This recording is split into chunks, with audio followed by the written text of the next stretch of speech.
Hello and welcome to the Fishing Guide Podcast. I'm your host, Brad Wiegmann. Holy cow. In with a bass legend, Gary Klein. And I have so many things. I was talking to him like, what should I talk about? And then I realized that I'm standing here with someone that's in the Bass Fishing Hall of Fame, blue jacket. You know, I take the pictures for them and I'm like, dude, now I finally get to grill them. Not really grill you, but let's, put your fishing career in a nutshell for us. Well, I tell you, first of all, thank you for having me on your podcast. And, I'm just an angler that's very passionate about fishing. I started at a very young age. And if you were to go back and read up on my history, I was kind of the first angler from California to start the migration out to the Midwest to compete full time. In 1979, I left California to start fishing on the BASS circuit at the age of 20. And I was just that young kid that was just eaten up with bass fishing. Right. I love the outdoors, and it's the experience, it's the adventure of it never being the same. Right. And I had no idea if I could learn if I would be successful or not. But the one thing that was for sure is I wanted to try. So I came out here in 79, competed my first year on the BASS circuit, and I've been following my dream ever since then. It's been a pretty awesome ride. So going back in there in those early days, Zell Rowland, right? So you got to fish against Zell Rowland? Oh, man, I ran with Zell Rowland. Yeah, we called him the master disaster. Did you ever play pranks on Zell? Because literally you had to unloosen his brake or something. You had to do something because Zell's going to do it to you. You didn't really have to do much to Zell. I mean, Zell was kind of like his own worst enemy. Right. Oh, yeah. But, I grew up with Zell. And, really? I was out here fishing. I actually got to meet Zell and of course, Rick Clun and his stepbrother, Randy Fight. And I spent a lot of time with those guys. In between events, I would go to Lake Conroe, South Texas, and hang out with Randy. Wow. And if they needed a little bit of help in their guiding ventures, and I would, work with them for a day and guide a little bit. But, that was kind of my running group. Lonnie Stanley, Mike Dias. Really? Oh, yeah, the whole group. They kind of took me under their wings and let me come out here and compete with them. But there's a lot of good memories back there.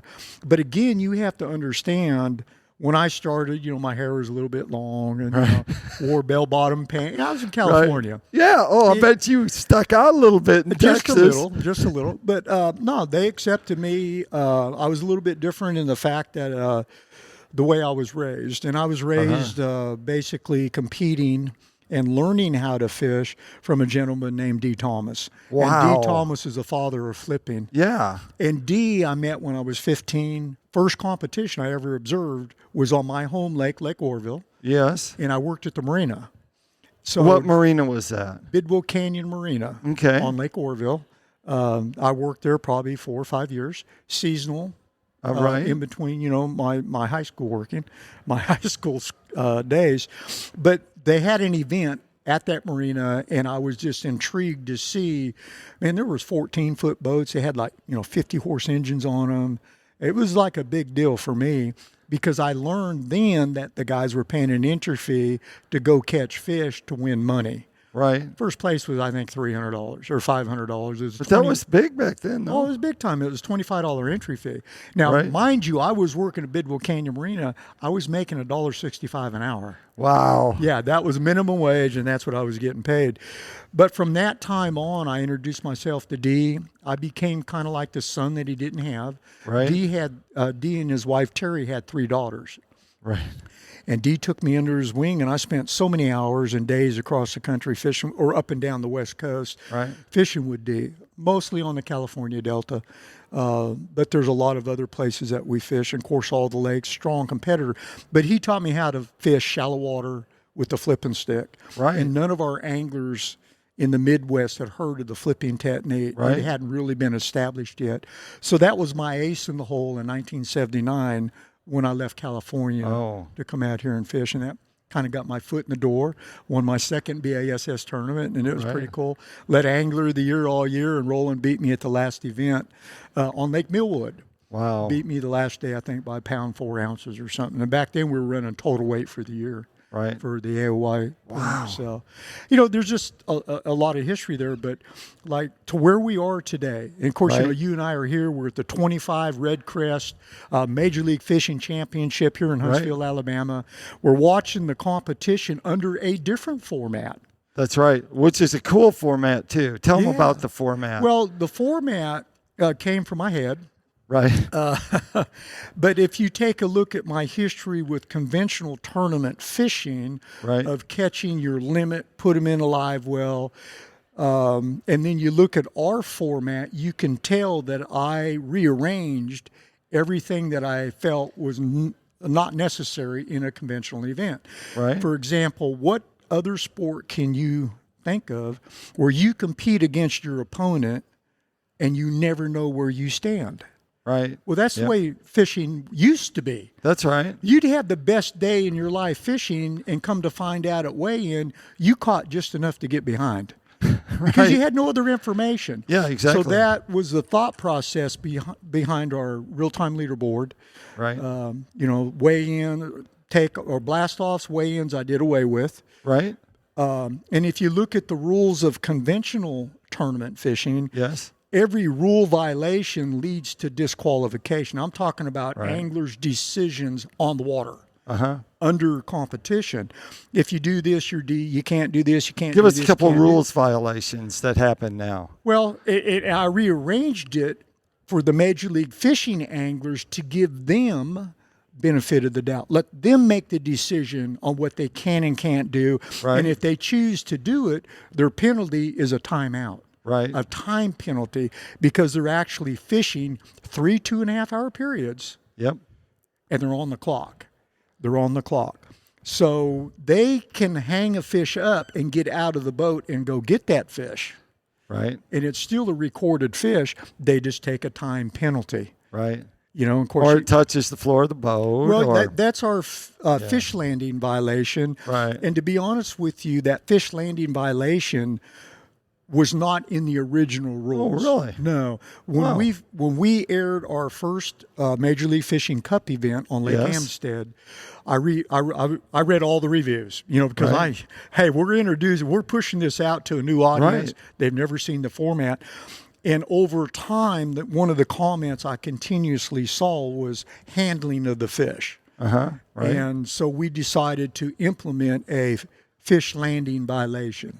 Right. And tell us the reason why that's important. Well, conservation is very important to me, and for the Right. longevity of this sport. And if you really think about it, I've had a great career as an angler. I've traveled the country. I've fished, about every reservoir that we Right. have in the United States multiple times. In order for a young angler or a new angler to have the same experiences that I've had, catch 5 that weigh 50 or 5 Right. that weigh 45, and, these big fish and lots of fish and great smallmouth and big spotted bass, these new anglers will have those same experiences on the same water bodies that I have just 20 or 30 years later. Right. Because we're not building any new water bodies in the Exactly. country at this time. So what we have to do is work very, very hard to manage the population of fish through habitat, Right. restoration on these water bodies. To me, that's very, very important. And that's the reason why I run our Major League Fishing Fisheries Management Division, Right. along with Stephen Barden. Yep. And we work very hard at working with all the state agencies so that we can ensure the future of these water bodies for new anglers. All right, let's go back to where you were. You were talking about bringing something new to the world of fishing, bringing weighing the fish and releasing the fish. Well, my thought process is this, or was that, and it still is today. Right. I wanted to create a format that an angler's never out of it. If you fish a traditional 5-fish limit, Right. as the day goes on, especially the real-time leaderboard, and trying to show this to the world, Right. usually towards the end of the day, with a 5-fish limit, nobody can move up. Right. Because everybody's caught 5, and in order to move up, you got to call a fish. Right. So, you got to catch a really big fish to move up. So basically what that means is towards the end of the round, you have maybe 1 or 2 or 3 anglers that have the ability to move above Right. the cut line. With the every fish count format, an angler at the very bottom can land on a group of fish, and the next thing you know, he's in the top 10. So from an angler standpoint, you're never out of it. But also from an angler standpoint, you're never in it. Right. That's Truly, right. truly. Ask number 21. Oh, yeah. Ask number 11 today. You got number it. 11 didn't make it. Yeah, you got it. Yeah. And that's the cool thing about our format is that you can never become complacent. In a traditional 5-fish limit, if you and I were fishing a team tournament, we roll out on Guntersville and we stop on a spot and we have 36 pounds on our first 5 fish and they're in live well. Right. You and I are probably going to high five all day long thinking, man, we got this thing won. Right. And we don't even really have to fish the rest of the day. In Major League Fishing, you do. Right. Because I guarantee you, these anglers are going to catch us. They're going to catch us. They're that good. So you have to be not forced, but what I like about it from a professional angler's standpoint is it pushes me to learn, understand, and get better at fishing, better at making decisions, Right. and better at understanding the tools that I'm using to catch the fish and how to maximize every minute that I'm on the water in all the areas that I fish. So this format is really a sports-orientated format. Now every angler knows where they stand, Right. and it definitely amps up it just amps up the intensity of it. It's phenomenal. And for those watching that have never played the game, there's a big difference. And when you play it under this format, it's like pretty gut-wrenching. Let's talk about the advancement in technology for being able to see it. So now you're talking about live. You guys took that format and then all of a sudden you add live to it, and the people that are watching it, it became a new thing, didn't it? It became a new venue. Oh, basically. yeah. The live streaming course is just off the roof. And, again, as the fishing industry has evolved, right? Fishing has evolved. Right. It's the same thing. Media is evolving. Yeah. And, we're seeing a lot of the traditional TV networks get less and less in viewership, and everything is turning to streaming on all the devices. Right. And that's what we were trying to capture. And the product that we had with our format is like perfect for those type of platforms. So it's really, really going good for us. I think podcast shows like mine. Hey, should I throw a plug in there for mine? No, the Fishing Guide podcast. No, I like but it. podcast shows are just one way for people to find out more about anglers. But you have the website and things like that. Let's go back to watching it on TV. You have announcers that just make it exciting to watch, don't they? Tell us who those are. Tell us, dude. We have Chad McKee and JT, and those guys are awesome. Right. Awesome. But one thing that we've really tried to work on is showing the anglers fishing. Right. And that's why if you're watching the 25 Red Crest, you notice that all of our cameras are on the anglers and very little in the set. I mean, you can hear JT and Chad in the background. They do a phenomenal job of explaining. JT's an angler like I am. Yeah, and he understands. He lives it and breathes it also. Chad, I've been impressed with Chad from the first time I've ever heard him and the first time I've ever met him, because you took an individual that knew nothing, zero, about competitive angling, and that man, crash course, took the time, studied to learn our sport, and that's why he is so good. And then all of a sudden you get to the final and you have this announcer come on, and it sounds like he's doing stock car racing or extreme motorcycling lurch, right? He comes on. How did you end up getting that dude? Like, were you just watching TV and go, we need him? Well, we've worked with Stephen over the past, and he's Give him his full name, though. Do you know his we call last him name? Lurch, man. I know everyone calls him. I was trying to figure out what his last name is. Lurch. No one knows. He is a phenomenal individual. Right. But he also is an announcer for motorsports. Yeah. He does all the motocross stuff, and he's also a phenomenal chef. Oh, really? I did not know that. Oh, my gosh, yeah. I get spoiled every time Stephen stays with it, and his name is Stephen Scott. Oh, okay. Yeah, Stephen yeah. Scott. But We can make sure we give a shout out to him. Yeah, we just call him Lurch. But, God, that man can really prepare a meal. Yeah, Phenomenal. well, he can really get a crowd excited, Yeah, too, into a frenzy. So that's pretty amazing. You also, we have to give a shout out to your media group, our media people in the back here.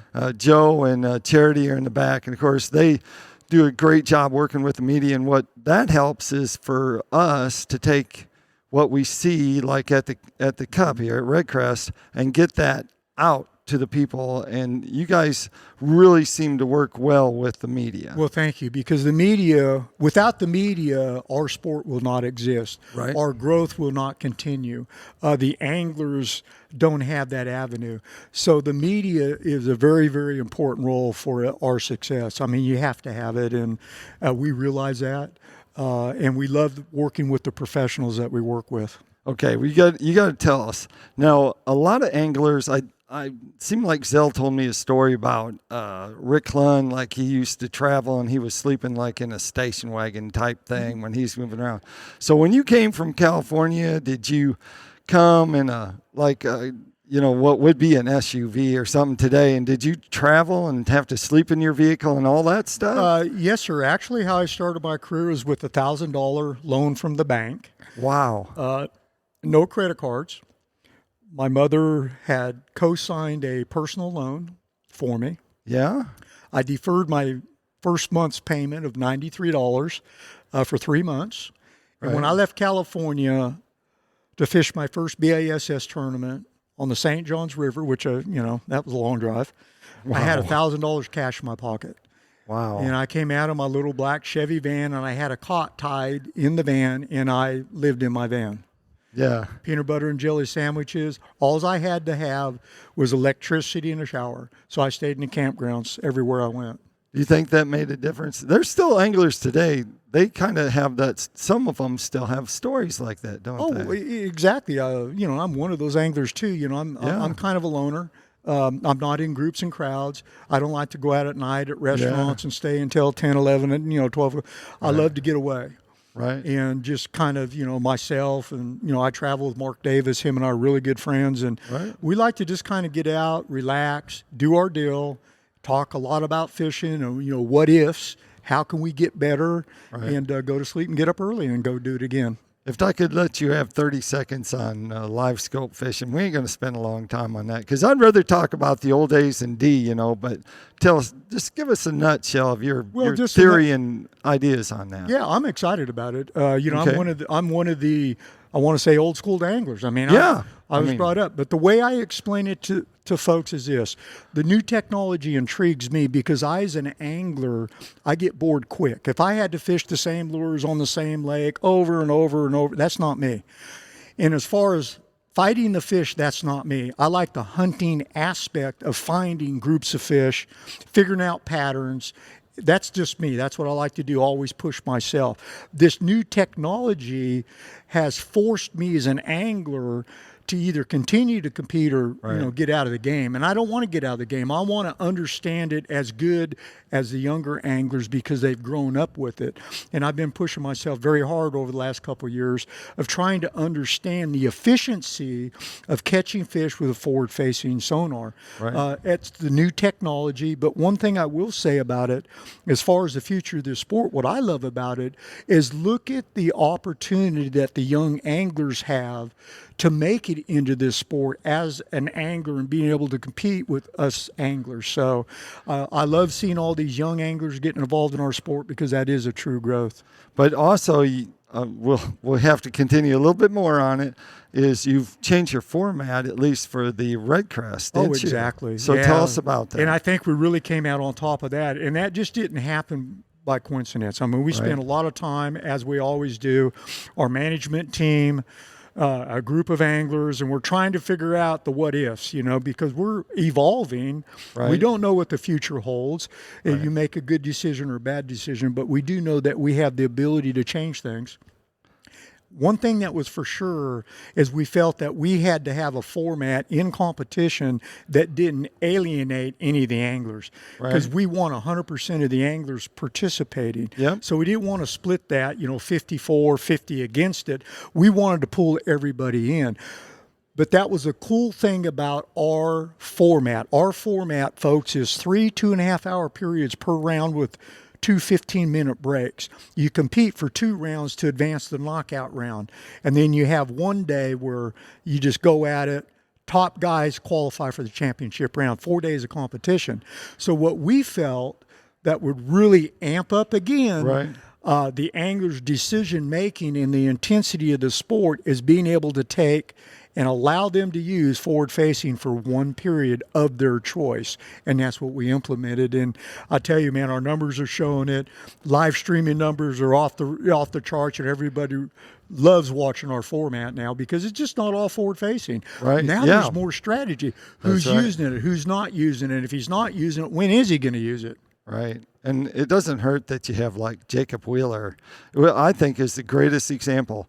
When he was younger and when he won the All-American, he didn't have forward-facing technology, but yet he won the All-American, and so he has the skill. And all of a sudden, you got someone who's got skill that can find the fish, catch a fish. He doesn't need forward-facing. He may be using mapping, and we had heard this week that people thought that mapping was the biggest development in bass fishing. Well, when they came out with the mapping, that changed everything compared to forward facing, where that's different, but the mapping was different.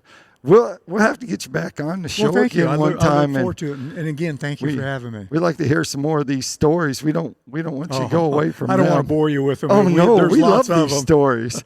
Anyway, that takes us to Tackle Time. Tackle Time sponsored by PICO Lures. PICO Lures has a complete line of hard and soft baits. So if you want to go out there and catch bass with or without forward facing, guess what? They got it. So check them out at picolures.com.